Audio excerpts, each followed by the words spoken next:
오늘 말씀은 마태복음 22장 15절에서 22절에 있는 말씀입니다. 봉독하겠습니다. 같이 봉독하시면 좋겠습니다. 이에 바리새인들이 가서 어떻게 하여 예수로 말의 올무에 걸리게 할까 상론하고 자기 제자들을 헤롯 당원들과 함께 예수께 보내어 말하되 선생이여 우리가 아노니 당신은 참되시고 참으로서 하나님의 도를 가르치시며 아무라도 꺼리는 일이 없으시니 이는 사람을 외모로 보지 아니하심이니이다. 그러면 당신의 생각에는 어떠한지 우리에게 이르소서. 가이사에게 세를 바치는 것이 가하나이까 불가하나이까 한데 예수께서 저희의 악함을 아시고 가라사대 외식하는 자들아 어찌하여 나를 시험하느냐. 새 돈을 내게 보이라 하시니 데나리온 하나를 가져왔거늘 예수께서 말씀하시되 이 형상과 이 글이 네 것이냐. 가로되 가이사의 것이나이다.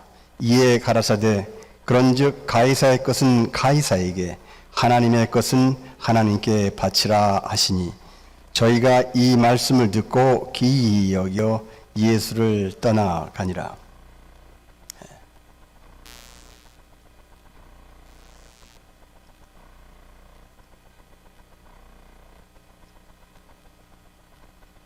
지난 주일날 설교를 하고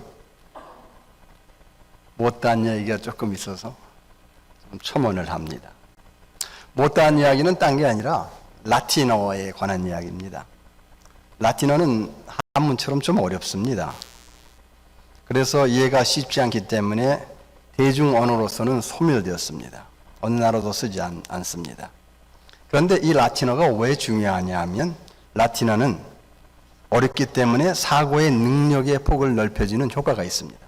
우리 한문처럼 말이죠.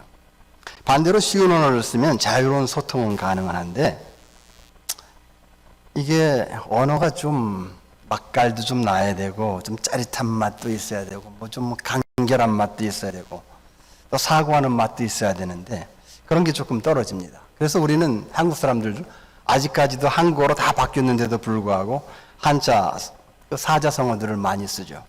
뭐 자업자득, 자승자박, 뭐 전하위, 뭐 가렴주고, 뭐 승칠기 뭐 이러면서 막 씁니다. 그거 좀 뭔가 말도 쉽게 할 수 있고 뭐 좀 이게 전달하는 그 양이 좀 많기도 하고 그럽니다. 근데 현재 이탈리아는 사실은 민중 라틴어 이게 라티나 벌가타라는 건데 로망어로 바뀌면서 이탈리아가 됐습니다. 그 이 쉬운 이탈리아로 쓰여진 게 바로 카톨릭 성경입니다. 그런데 이렇게 쓰지 않는 사문화된 라틴어를 왜 그렇게들 사랑하는가? 학자들은 사랑하는가? 바로 라틴어는 로마 시대 그리고 로마 카톨릭 교회에서 공식적으로 쓰였던 언어이기 때문에 거기에 엄청나게 훌륭한 서적들이 많습니다. 문헌들이 많습니다. 그래서 너도 나도 학자들이 거기에 뛰어듭니다.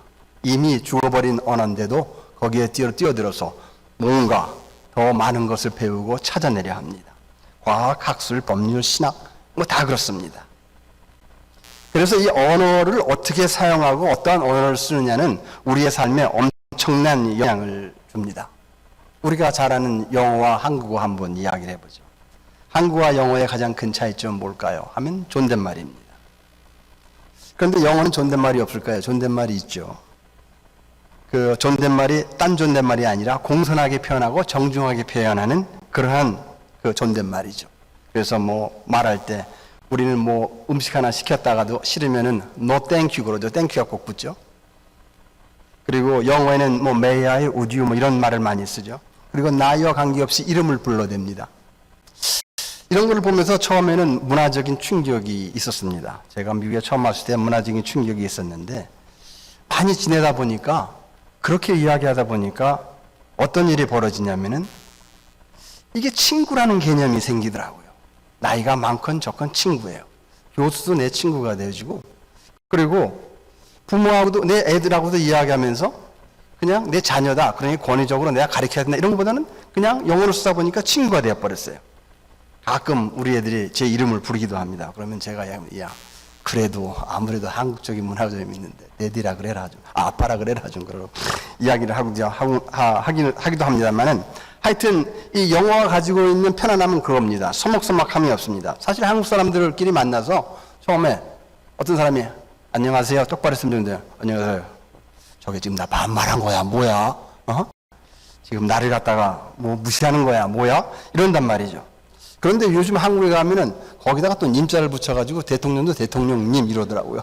뭐 저도 불렀는데 뭐 은행 갔더니 가니까 한국의 은행에서 뭐 최종님 그러면 좀 이상해요.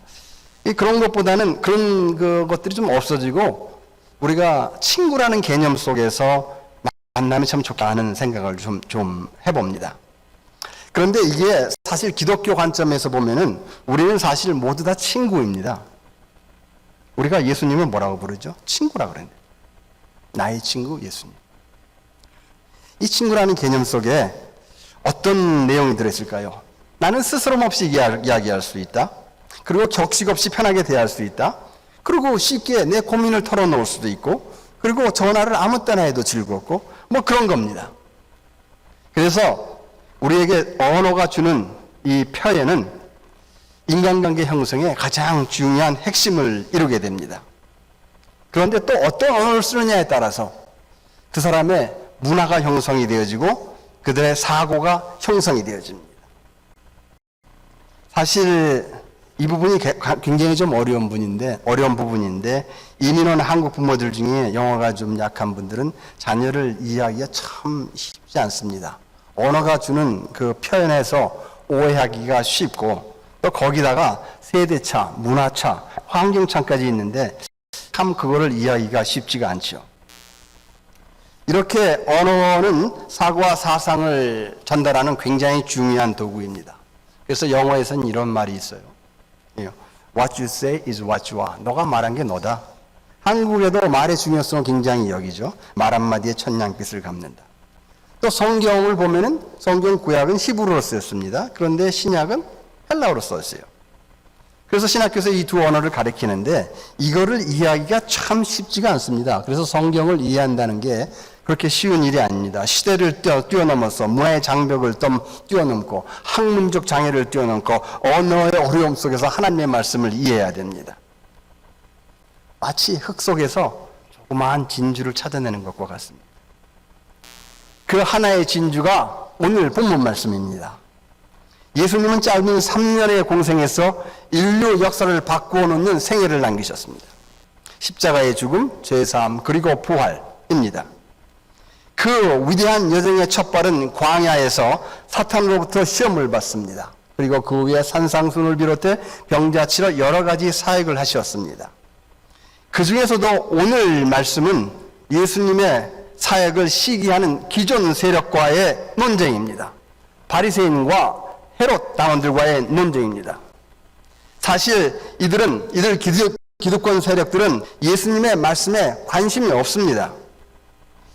그저 논쟁의 초점은 점점 커가는 예수님의 영향력을 없애고 예수님을 실수하게 함으로써 현행법을 어기거나 유대교에 어긋난 율법을 잡아서 예수를 제거하려는 것이었습니다.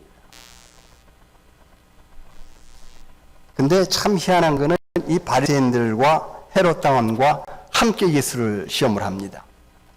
이 두 집단은 서로 상반된 집단입니다. 바리새인은 유대주의자들로서 로마의 지배를 거부하는 세력이고 그리고 헤롯 당원은 친로마 세력으로서 지배를 원하는 세력입니다. 그런데 이 두 집단이 예수님의 영향력이 커지자 의기합에서 공격한 것입니다. 그래서 오늘 그 언어에 대해서 이야기를 합니다. 그 언어가 얼마나 현란한가 한번 봅니다. 마치 예수님의 영향력을 인정하는 것 같고 존경하는 듯 하면서 실제 그를 함정에 빠뜨리는 계략입니다. 우리의 삶 속에서 이런 일을 종종 만납니다. 조심해야 합니다. 특히 정치인들 사이에서는 다반사로 일어납니다. 오늘 본문 말씀에서 바리새인과 헤롯 당원이 묻습니다. 가이사에게 세를 바치는 것이 옳습니까? 아니면 잘못되었습니까? 우리가 로마의 지배를 받고 있는데 로마의 황제 시리제에게 세금을 내는 것이 옳습니까? 아닙니까? 그러자 예수님은 동전을 보이라고 하십니다.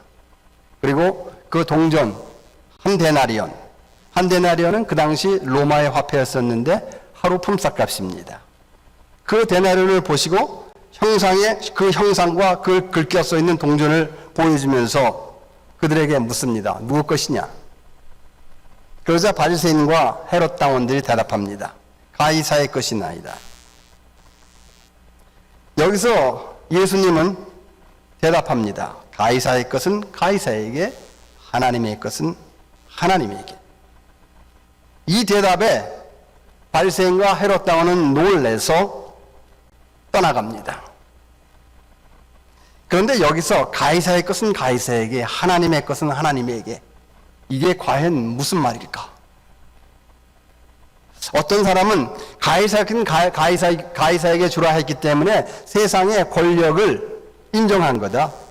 그리고 하나님의 영역은 따로 있는 거다. 이렇게 해석하는 분들도 있습니다.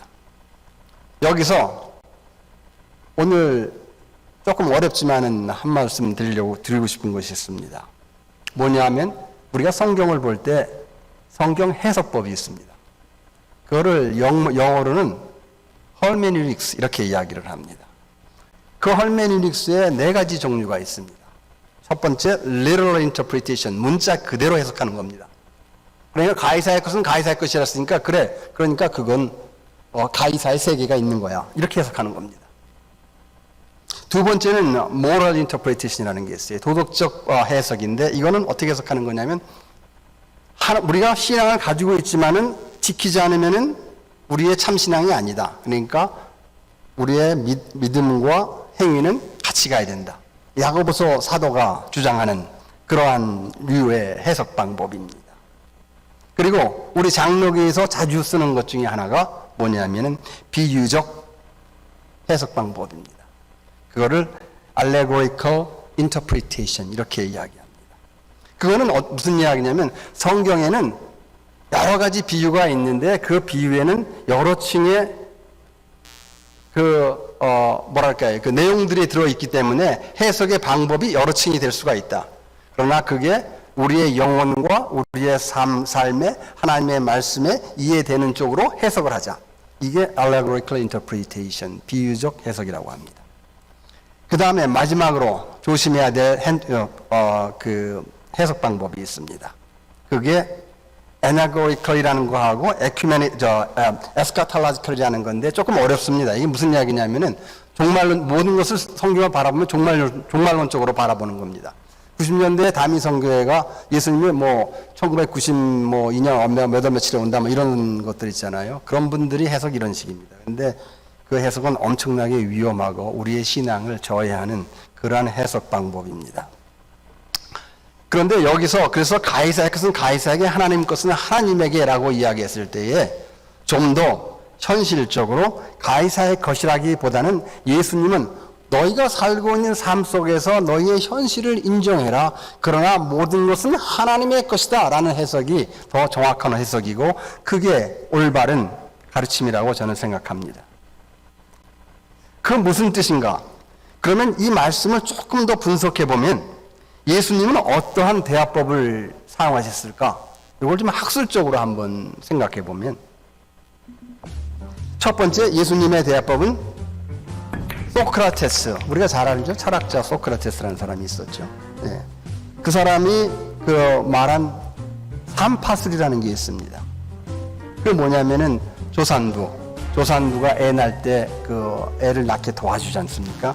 그것처럼 그렇게 어떠한 주제가 나오면은 그 주제에 대해서 내가 대답하는 것이 아니라 내가 질문함으로써 네가 대답하게 하는 게 만들어주는 겁니다.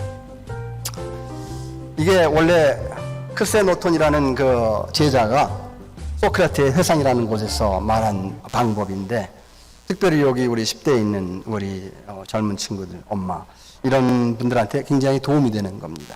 어떤 거냐면 이런 식입니다. 소크라테스가 묻습니다. 민중이란 무엇인가? 그러면 제자들이 그렇게 대답합니다. 가난한 사람들입니다. 그러면 소크라테스 다시 묻습니다.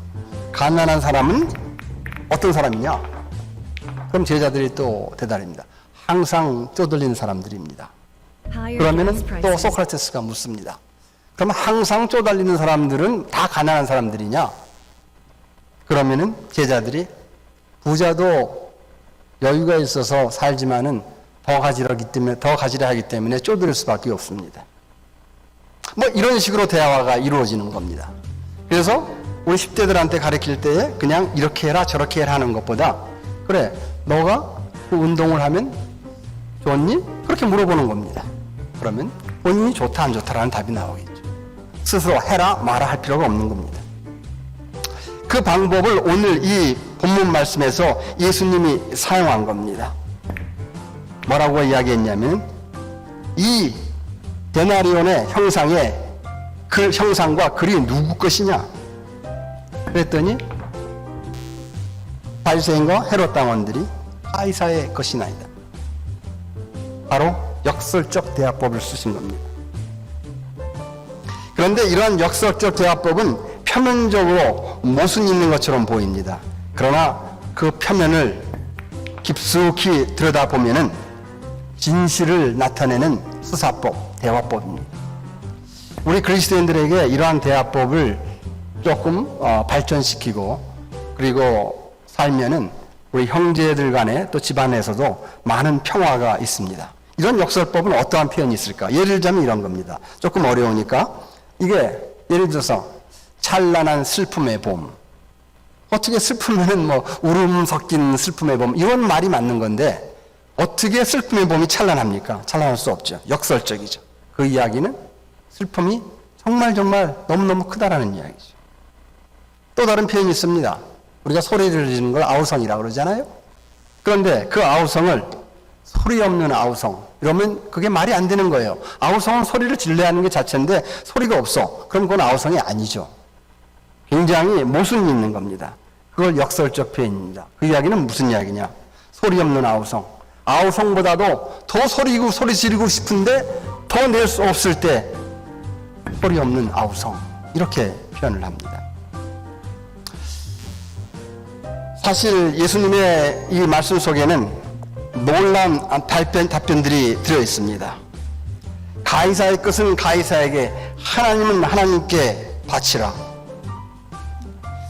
이 말은 굉장히 지혜로운 표현입니다. 그들과 부딪히지 않고 충돌하지 않으면서 하나님께서 세상 권력과 하나님의 것을 구분하셨습니다. 예수님의 이 지혜의 말씀으로 인해서 논쟁은 더 이상 계속되지 않았습니다. 그들이 기이하게 여기고 놀라서 떠났습니다. 논박할 수 없는 수사학입니다. 예수님의 지혜가 돋보이는 대화입니다. 그런데 예수님은 계속해서 논쟁에 휘말립니다. 22장 그 다음을 보게 되어지게 되면 사실 사두개인들이 예수님을 논쟁에 끌어들여서 또 무너뜨리려고 합니다.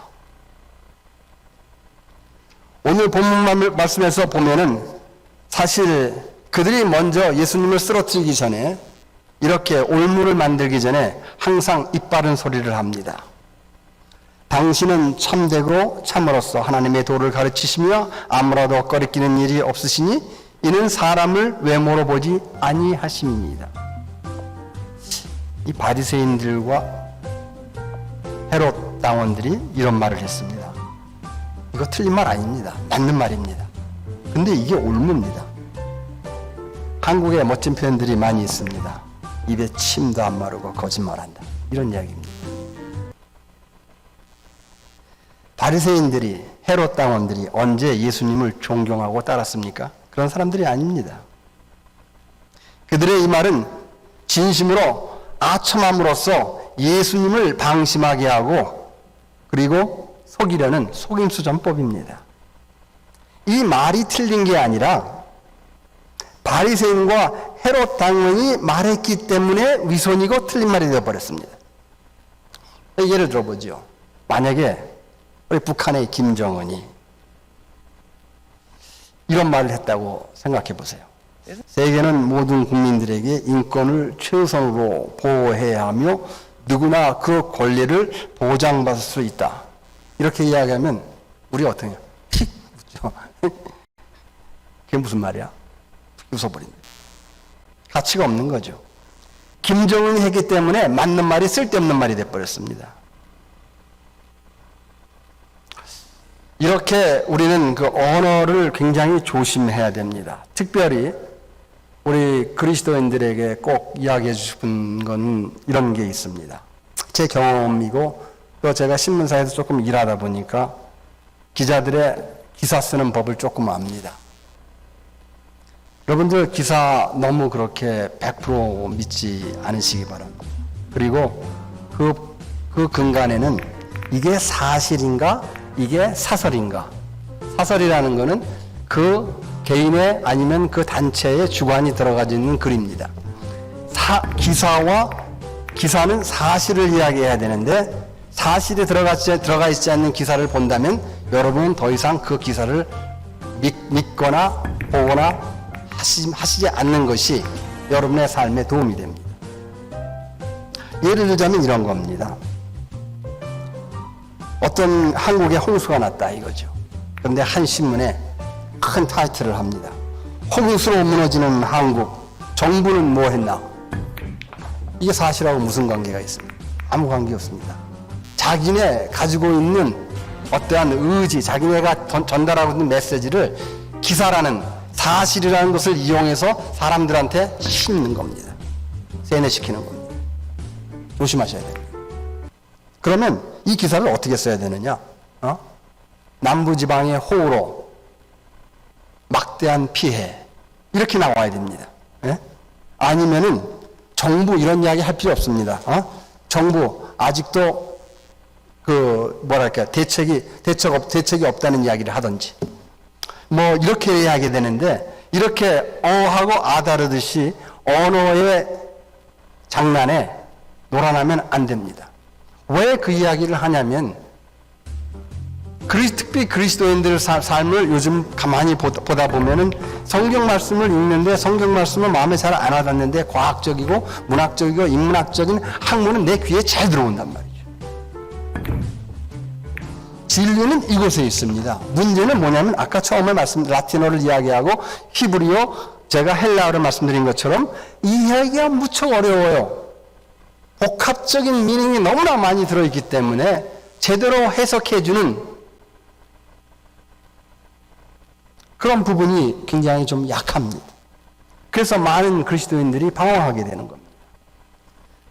여러분들이 기사를 볼 때에 꼭 이 기사가 사실적으로 쓰였는지 아닌지 먼저 확인하고 그 기사를 믿으시기 바랍니다.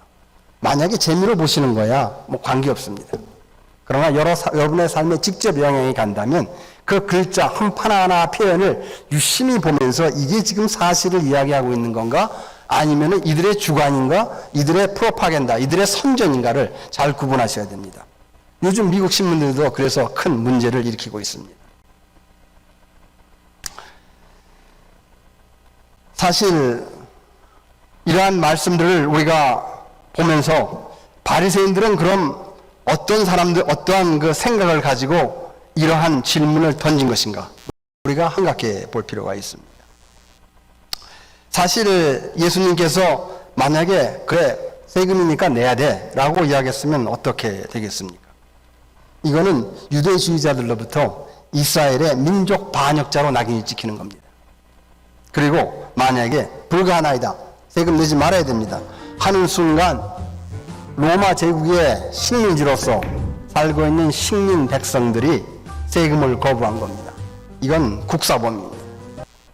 예수님은 오도 가도 못하게 잡히는 겁니다. 그래서 예수님께서는 그 답에 가이사의 것은 가이사에게 하나님의 것은 하나님의 것이라고 말씀하신 것입니다. 그런데 예수님은 벌써 그들이 말하는 것을 간파했습니다. 18절에 보니까 저희의 악함을 아시고 우리가 사람들과 대화할 때 제일 중요한 거는 어떤 표현을 하든 간에 저 사람의 의중이 무엇인가 파악하는 게 무척 중요해요. 의중을 잘못 파악하면 오해가 시작됩니다. 그리고 때로는 의중을 잘못 파악하게 되면 싸움이 일어납니다. 그래서 그 의중을 파악하는 게 참 중요합니다. 예수님처럼 이 메시지를 오늘 본문 말씀을 보면서 저희의 악함을 아시고 우리가 어떻게 할 수 있을까? 사실 많은 지식을 가질 수도 없고 또 그럴 만한 여유도 없고 그렇습니다. 어떻게 할 수 있느냐? 한 가지 분명한 건 있습니다. 내가 선하고 내가 착한 마음을 가지고 이야기를 할 때 상대방에서 이야기하는 것을 들어보면 어긋나는 것이 있습니다. 내 마음속에 착한 마음으로 모든 것을 바라보고 있기 때문에 상대방이 악하면 그게 보입니다. 그래서 우리가 그리스도인들이 하나님의 말씀을 하나님의 영으로 함께 할 때에 어떤 사람이 와서 나를 올무에 빠뜨리고 나를 어떠한 힘든 곳으로 이야기하며 좋은 말로 이야기할 때에 그 말이 진실인지 아닌지를 구분할 수가 있습니다. 사실 신약은 굉장합니다. 이 언어의 표현에서 구약과는 완전히 차이가 있습니다. 구약의 이스라엘 민족에게 여호와의 화법은 아주 단순합니다. 내가 어디 있느냐? 아담에게 묻습니다. 벗어서 두려움으로 숨었나이다. 이브에게 묻습니다. 내가 어디 있느냐? 왜 선악과를 먹었느냐? 뱀이 나를 꼬여서 먹였습니다. 또 아브라함에게도 나타나서 그럽니다. 네가 어디 있냐? 내가 여기 있나이다. 엘리 선지자에게도 엘리 제사장에도 묻습니다. 그러면 평범한 지시 명령입니다. 또 이사야 29장에도 이런 이야기를 합니다. 이스라엘 날 종이야 그 마음은 네게서 멀리 떠났으며 라고 주께서 말씀하십니다. 아주 간단해요. 그냥 쉽게 이야기하면 우리식으로 이야기하면 밥 먹었니? 먹었어. 뭐 먹었는데? 라면 먹었어. 이런 식의 대화법이 구약의 대화법입니다. 그래서 구약 성경을 읽다 보면은 그 역사적 배경과 그리고 그 인물들에 대한 그 정확한 정보가 없어서 이해는 잘 안 되지만은 사실은 내용 자체는 그렇게 어렵지는 않습니다. 그런데 신약 성경이 들어오면 예수님의 화법은 현란합니다. 이게 믿음이 없이는 도무지 해석이 잘 안 됩니다. 그래서 우리는 제멋대로 해석을 하게 됩니다. 예를 들어 볼까요? 예수님이 광야에 끌려가서 시험을 받습니다. 돌로 떡덩이 만들어라. 그랬더니 예수님이 말씀한 게 사람이 떡으로만 사는 것이 아니라 하나님의 말씀으로 사는 거다. 이거 무슨 말이지? 예수님 할 수 있잖아요. 보리떡 5개와 물고기 2마리로 많은 사람들을 먹이고 남은 12광주리가 있잖아요. 할 줄 아시는데 그래 만들게 그러면 끝날 건데 그렇게 안 하고 사람이 떡으로만 사는 것이 아니라 하나님의 말씀. 이거 뭐야? 이런 생각이 좀 듭니다. 두 번째도 성전 꼭대기에 데리고 올라갑니다. 뛰어내리라 그럽니다. 그랬더니 예수님 말씀이 주 너의 하나님을 시험하지 말라. 이건 또 뭐야? 뭐 뛰어내리면 뛰어내릴 수 있다든지 없다든지 그러면 되는 건데 주 너의 하나님을 시험하지 마. 근데 예수님 승천하셨잖아요. 누가복음 24장 보니까 예수님께서 축복하실 때에 저희들 떠나 하늘로 올리사. 하늘에 올라가신 분이 못 내려오겠어요? 내려온다고요. 그런데 예수님 말씀이 주 너의 하나님을 시험하지 마라. 이 대화법에서 무척 어렵습니다. 이해하기가 무척 어렵습니다. 또 마귀가 높은 산에 가서 천하만국과 영광을 다 보여주면서 나에게 절하라. 그랬는데 예수님께서 사탄아 물러가라. 이것이다 내 것이다 그러면 되는데 그렇게 안 하시고 사탄아 물러가라 이러십니다. 신명기 10장에 보니까 하늘과 모든 하늘과 땅과 그 위의 만물은 본래 내 하나님께 속한 것이다. 하나님께 다 속한 거거든요. 그러면 그 하나님께 속한 것이다 그러면 되는데 주 너의 하나님을 시험하지 마라. 이게 예수님의 대화법, 화법입니다. 무엇을 이야기하냐면 예수 그리스도는 하나님의 아들로서 자기가 모든 것을 바라보는 관점이 하나님의 관점에서 바라보고 있습니다. 답을 하는 것도 하나님의 관점에서 답을 합니다. 그러니 우리 같은 일반 사람들이 그 글을 읽으니 이해가 안 되지요. 안 되는 게 당연한 겁니다. 그래서 기도하고 우리가 하나님께 지혜를 달라 그러고 그 말씀을 또 이렇게 듣고 그러는 겁니다.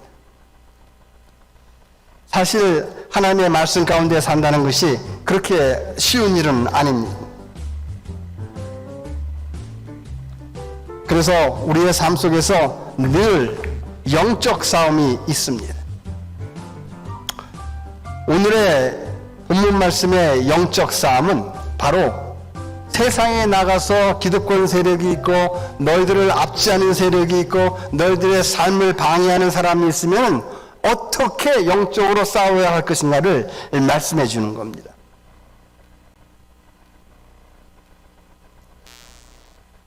곰곰이 한번 생각해 보시면 좋을 것 같습니다. 누가 나에게 그러한 질문을 던지면 나는 어떻게 대답을 할 것인가? 예수님처럼 가이사의 것은 가이사에게, 하나님의 것은 하나님에게.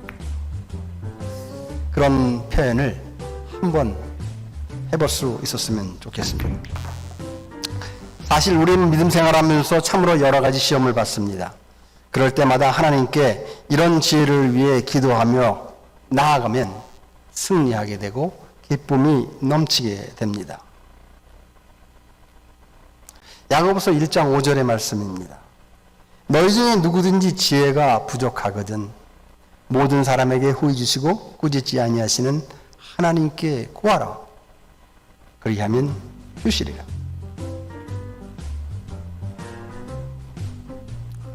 예수님도 천국 말씀을 전하다 함정에 빠뜨린 자들을 만났습니다.